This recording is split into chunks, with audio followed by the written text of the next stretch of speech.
voz de los obispos. Voz de la iglesia, voz del pastor, voz del pueblo. Oh, oh, oh, oh, tu voz. Bienvenidos, queridos hermanos, a este su programa La Voz de los Obispos. Hoy tenemos un contenido sumamente interesante, y es que la periodista Yulisa Céspedes entrevista a Monseñor Héctor Rafael Rodríguez, obispo de La Vega, quien nos habla sobre su vida sacerdotal, su vocación, el llamado que le hizo el Señor y también el trabajo pastoral en su diócesis. Quédate conectado con nuestro contenido, que sé vas a disfrutar mucho. La voz de los obispos. Bienvenidos a La Vega. Estamos hoy en la Catedral de La Vega conversando con su obispo, Monseñor Héctor Rafael Rodríguez. Monseñor, buenos días. Buenos días, Yulisa. Muchas gracias por visitarnos. ¿Cómo está La Vega? ¿Cómo está la iglesia? ¿Cómo están los feligreses de La Vega? La Vega está bien en general, aunque siempre hay detallitos que podemos ir mejorando. La feligresía, dentro de lo que tiene que ver con la adaptación a este nuevo modo de vivir, la feligresía se ha ido adaptando, ahora con mucho menos severidad, ¿verdad?, psicológicas que los meses de marzo, abril, mayo, que todo el mundo estaba angustiado. La feligresía se ha ido adaptando y hemos ido adoptando el modo de acercarnos a la feligresía, aunque ella no venga aquí, a través de los medios de comunicación. Tenemos aquí un canal de televisión, La Voz de María, emisora Radio Santa María, aprovechamos las redes sociales, de manera que estamos en comunión, gracias a Dios, con nuestra feligresía. La iglesia está más cerca de la gente. A propósito, podría ser contradictorio, pero a propósito de la pandemia, del encierro, de la necesidad de distancia, la iglesia se ha adaptado a este nuevo tiempo, tratando de que la gente pueda conectarse con las misas y todos los servicios religiosos que ofrece la Iglesia Católica a través de cámaras, streaming, transmisiones a distancia. ¿Cómo han recibido ustedes este cambio? Fíjese, hemos tenido que hacer un esfuerzo grande para adaptarnos, empezando con los sacerdotes, porque no pensábamos que esto iba a ser tan largo, ¿verdad?, ni de esta magnitud. Siempre decíamos en marzo, bueno, en mayo ya vamos a volver a la normalidad. Al inicio fue muy difícil, pero para nosotros lo más importante es estar en comunión con la gente. Y la comunión, pues, la hemos realizado con la tecnología, como los medios nos han ayudado a través de las redes sociales. Las redes sociales se utilizan para decir muchísimas cosas malas, para hablar mal de la gente, para maldecir. Pues nosotros lo estamos utilizando para bendecir, para acercarnos a la gente, para la formación de la diócesis.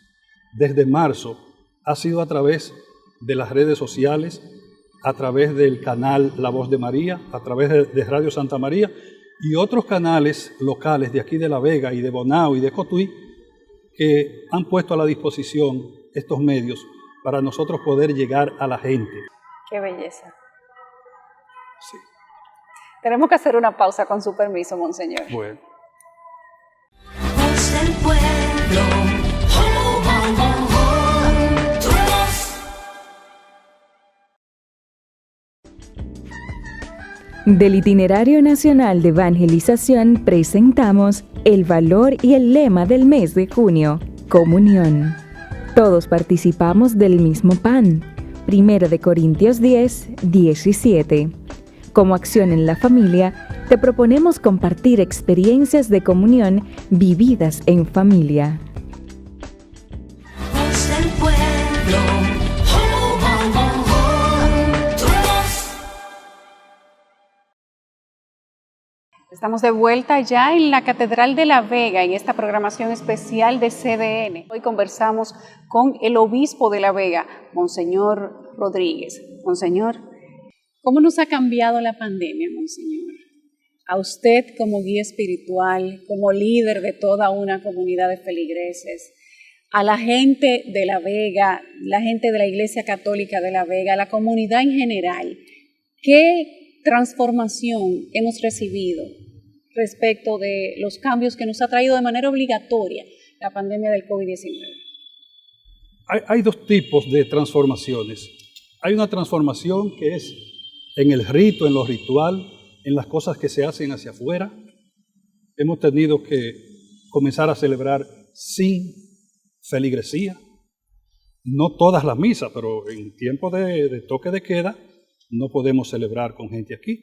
Hemos tenido que comenzar a celebrar no con iglesias llenas, eso a nivel externo, digamos. Pero para mí la transformación más importante es la interna, es la del hombre o la mujer interior. Fíjese, esta pandemia nos ha ayudado, eso uno lo oye mucho, pero yo lo he vivido en carne propia, a percibir que el ser humano es frágil, que nosotros somos frágiles, a percibir nuestra fragilidad, a saber que no somos ni Dios, ni superhombres, ni supermujeres. Entonces, eso ha sido una transformación interior que yo creo que nos ha ayudado mucho. Por otro lado, además de la fragilidad, nos ha ayudado esto a ver que, porque somos frágiles, hay personas con las que conversamos ahora, es una manifestación de la fragilidad. Conversamos ahora, mañana nos dicen que tiene COVID y pasado mañana nos dicen que murió. Entonces, eso nos hace pensar ¿en qué? En el sufrimiento ajeno.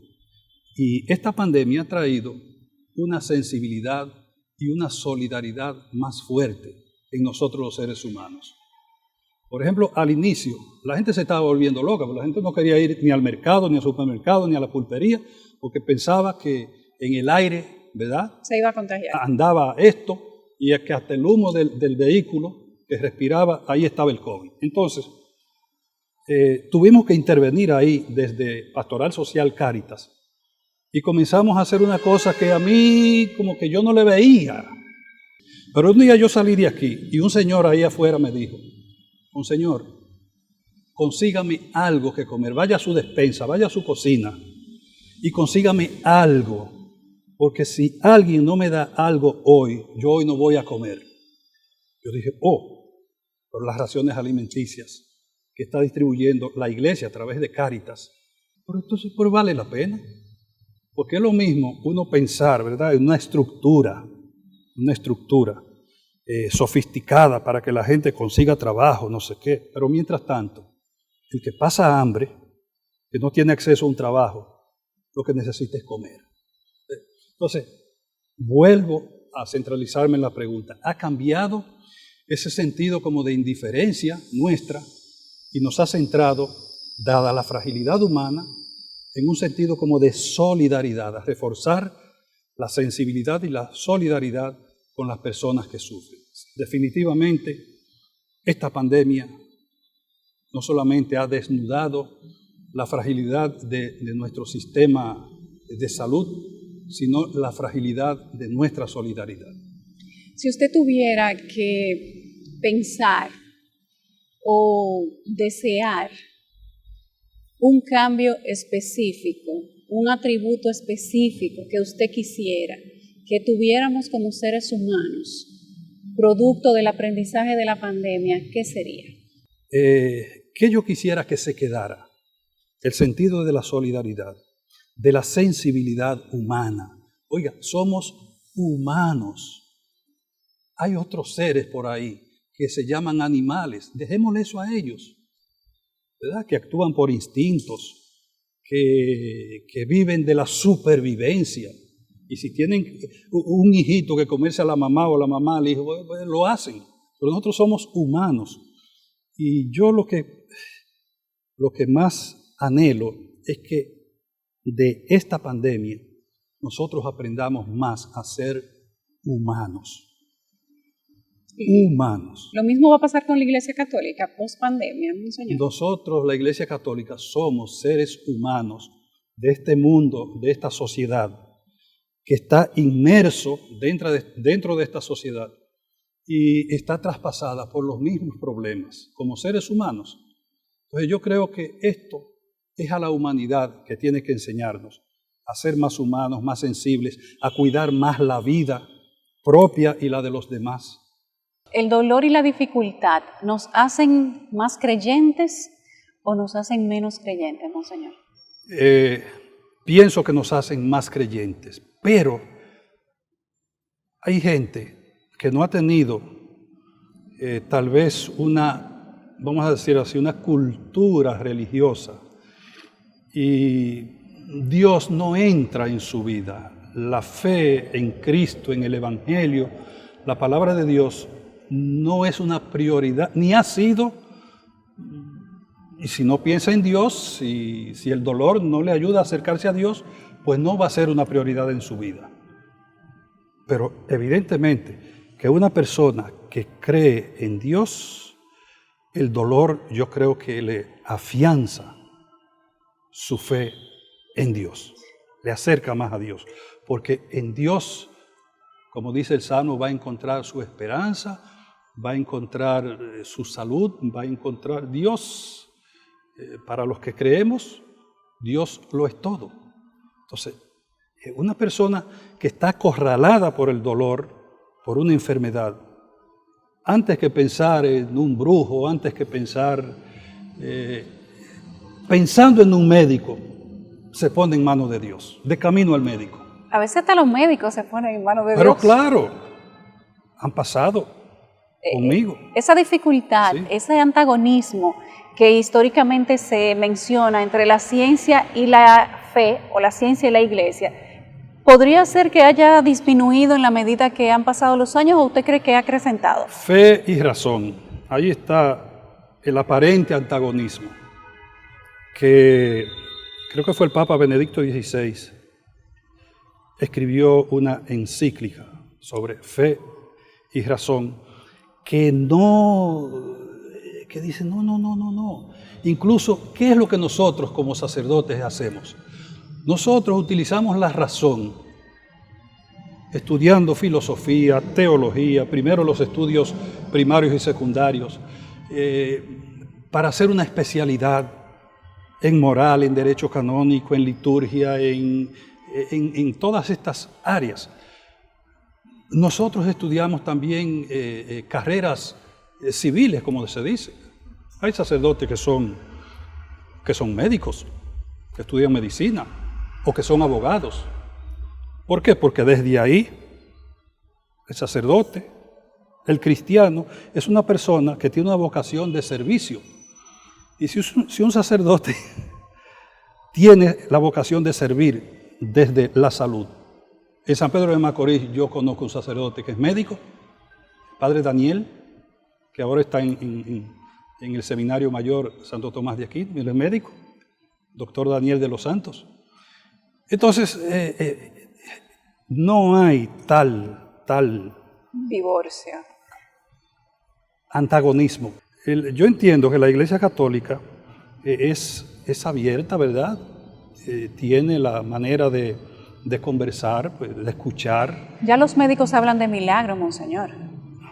Cosa que tal vez no era común en el pasado, pero los médicos hablan ante situaciones muy difíciles de salud, ellos hablan de milagros. Bueno, Significa que ha habido un acercamiento entre la ciencia y la fe.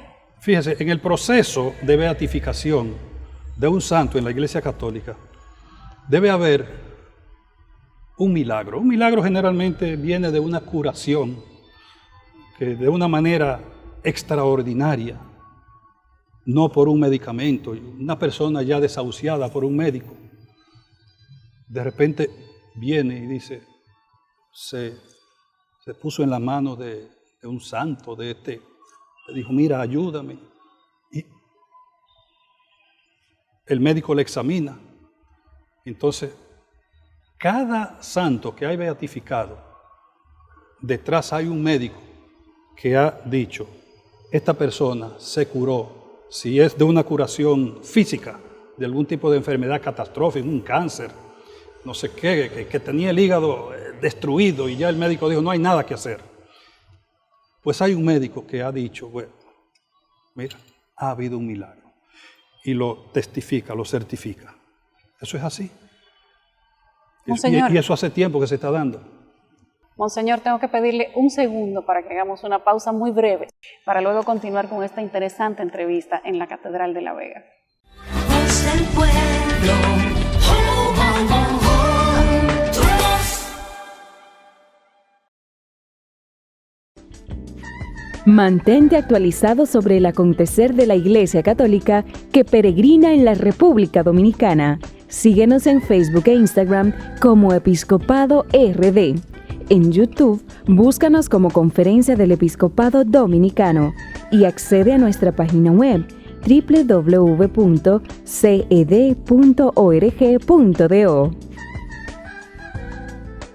Voz del pueblo. Oh, oh, oh, oh. Tu voz. Gracias por continuar en sintonía con tu programa La Voz de los Obispos. Vamos a seguir disfrutando de la entrevista realizada por la periodista Yulisa Céspedes a Monseñor Héctor Rafael Rodríguez, obispo de La Vega. Adelante. La voz de los obispos. Estamos de vuelta ya en la Catedral de La Vega, en esta programación especial de CDN. El placer para mí es tener esta entrevista especial con Monseñor Héctor Rafael Rodríguez, obispo de La Vega. Monseñor, yo sé que hemos hablado de la relación social de la diócesis con la gente. Sin embargo, tengo inquietud por conocer el origen suyo de acercamiento a la iglesia. ¿De dónde sale la motivación de ser cura? Además, un hombre que después de recorrer un camino aquí, también tuvo asignaciones internacionales, o sea, fue a ser cura en países fuera de nuestro territorio, Brasil, Italia, África.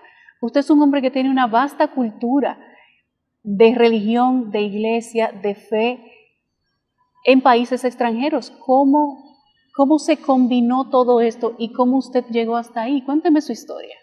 El origen primero. Vengo de un ambiente familiar cristiano, de personas, mi papá y mi mamá. Mi padre, que en paz descanse, mi mamá está viva todavía, tiene 82 años. Es una familia cristiana, a lo tradicional, que bautizan Iglesia, a los pequeños, rosario. iglesia, rosario, la misa, los sacramentos. Y ahí yo abrí los ojos. En mi casa acogían a los sacerdotes, unos sacerdotes canadienses, en Sánchez. Los de intercambio. No, lo acogían cuando él iba a celebrar la misa cada mes y comía en mi casa. Entonces me causó un impacto fuerte desde chiquito, desde pequeño, el desprendimiento de estos hombres blancos, ojos rubios, no sé qué, que van y se ligan con estos campesinos y se quedan ahí y son tan cercanos, son los misioneros del Sagrado Corazón, mi congregación. La congregación mía. Hay uno que se destacó mucho, el padre Emiliano Tardif. ¿Cómo no? Sí, él fue mi párroco mientras yo fui seminarista allá en Sánchez. Entonces, ahí yo me dije equivocadamente, Dios mío, yo quisiera ser como uno de estos hombres. En el camino yo me di cuenta que el sacerdote no quiere ser como ningún hombre, sino como Jesucristo. Que el sacerdote sigue a Jesús.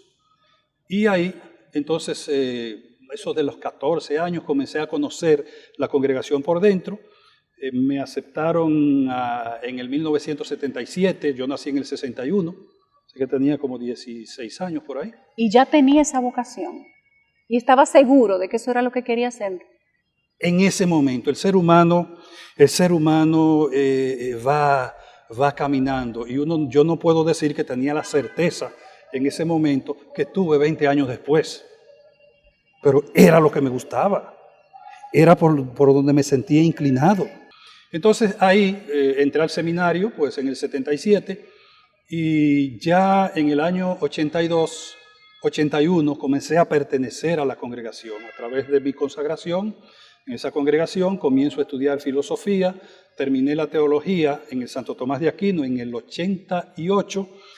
En la congregación hay un año que es para, digamos, de prueba, después que uno termina, como diácono. Lo hice en Santiago, en la parroquia de la Altagracia.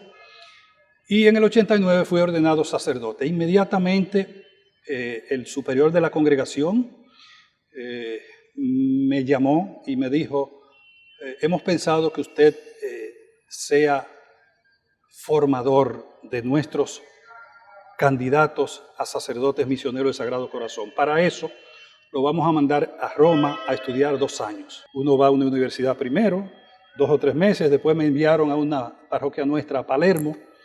Estaba la mafia muy fuerte ahí en ese tiempo. Y entonces, en el 91, regresé aquí y ya comencé mi trabajo, digamos, donde yo entré, en Licey al Medio, el Centro Vocacional de los Misioneros Sagrado Corazón. Mi tierra, Licey al Medio. Licey al Medio, no me digas. Pues ahí hay una casa de formación que después que yo llegué aquí, en el 91 me probaron un poquito en parroquias, en Castillo, en San José de las Matas, pero ya en el 92 comencé a ser formador, es decir, a acompañar a esos muchachos que dicen que quieren ser misioneros, a buscar la motivación, porque eso es muy importante, que uno lo acompaña ahí, ¿verdad?, para que estas cosas no ocurran, para purificar un poquito las motivaciones vocacionales. Yo quiero hacerle una última pregunta. Es una curiosidad personal. De todos estos años de carrera religiosa, ¿cuál ha sido el momento en el que personal y espiritualmente usted ha sentido más de cerca esa sensación de estar conectado con Dios, de tener el Espíritu Santo cerca, dentro, al lado? Su momento más especial de toda su carrera, ¿cuál ha sido? Mire, el momento más especial, usted no lo va a creer, pero no es ni cuando tenía esas grandes responsabilidades en Roma, ni cuando tengo esta gran responsabilidad aquí, digo responsabilidad como responsabilidad, sino lo que más me ha chocado a mí es cuando he visitado a Jesucristo en una cama, los enfermos. Cuando he visitado a los enfermos, la impotencia, por un lado, de no poder hacer nada, no porque no soy médico, porque a veces ni los médicos pueden hacer nada. La impotencia de estar ahí. Pero por otro lado, la alegría de ver cómo los enfermos, mi visita, ha sido como una visita de Dios. Y cómo mi presencia no es la mía, sino que los llena de alegría. A estas personas les llena de alegría, porque uno no va a llevarse ni a mercadearse uno mismo, sino que uno le va a llevar al Señor. El perdón de Dios, algunos se confiesan, otros comulgan y otros sencillamente conversan. Y el estar cerca de un ser humano en esa situación, mire, eso es lo que más a mí me ha ayudado a ver la presencia de Dios y a sentir la presencia de Dios y a sentir. Yo no quiero hablar de utilidad en esto, no quiero hablar de utilitarismo, pero a sentir el sentido, valga la redundancia, de la vocación de ser sacerdote. Gracias, Monseñor. Es una vocación de servir, una vocación de cercanía, una vocación de escucha, una vocación de diálogo. De servicio, sin duda. Monseñor, gracias. Ha sido un placer para mí y para todo el equipo de CDN. Gracias a ustedes y estamos a su entera disposición. Muchas gracias por venir por aquí. Gracias a usted. La voz de los obispos, voz de la iglesia.